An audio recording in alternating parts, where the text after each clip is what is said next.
Constitutional Conversations is a series of discussions by America's leading scholars about the principles, framing, ratification, and implementation of constitutional government in the United States. This series is hosted by the James Madison Memorial Fellowship Foundation of Alexandria, Virginia.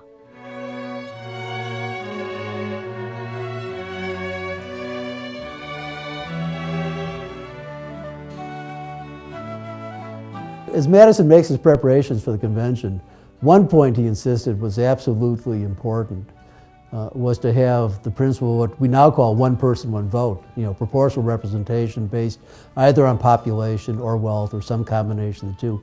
He absolutely believed that was in effect the sine qua non. That was the kind of a prerequisite for everything else the convention should do.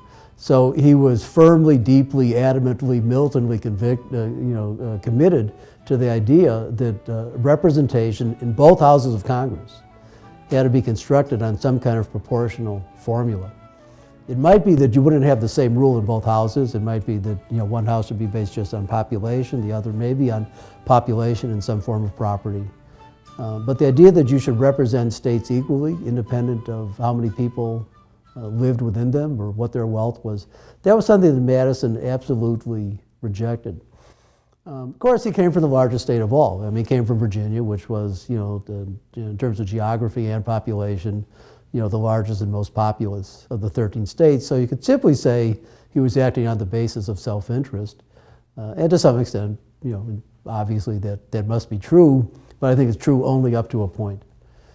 I think the deeper point is what Madison understood, which I think is a critical point for us to grasp, is that whether you're talking about the decisions of elected leaders or whether you're talking about the decisions of ordinary voters, they would never be based on the idea that the size of the state in which you lived would actually define what your preferences were.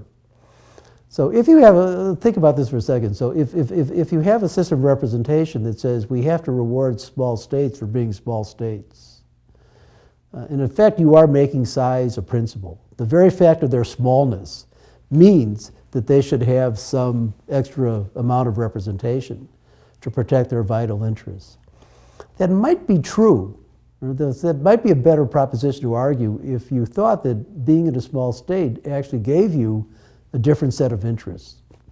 But what Madison realized, and you can see how his argument works in his very famous essay, Federalist 10, Madison realizes that our political attitudes are really shaped on other factors. They're based on our what we would call our interests, our opinions and passions. They're based on our material interests. They're based on our occupations. They're based on our religious preferences. They may be based on our family history. They may be based on whether we live in a city or the countryside, or whether we live in a big city or a smaller port or whatever. There's a whole array of factors, many of them of an interest in nature, that affect who we are and what we do and how we think politically. But the size of the state in which you live is not one of them. You can have think about the state, you could have small states that are highly urbanized and highly industrialized. I would take Rhode Island, for example. Or you could have small states that are much more rural in nature. We have much more agricultural population. So, but the key thing is you'll never ask what's good for the small states. You'd ask what's good. You'd ask what's good for the large states. You ask what's good for what's good for whoever. What are the real social categories of analysis? So I think Madison actually had a very powerful very powerful political sociology. Where he looked at, what is the nature of the interest that drives human political action in a republic like the United States? And the size of a state was not one of them. So therefore, to violate the fundamental rule of justice, to give small states extra representation just because they were small, that might be something, that might be an advantage they could extract from you, by tough bargaining. But there was no case to be made for it on the merits. So I like to tell my students when I talk about this in class, there is one occasion in which members of a small state will vote on the basis of the size of the state in which they live. It's when you vote on rules of voting, and you can look ahead and see, will I be advantaged or disadvantaged? But if you ask how will you vote after that, it's never going to be a factor afterwards.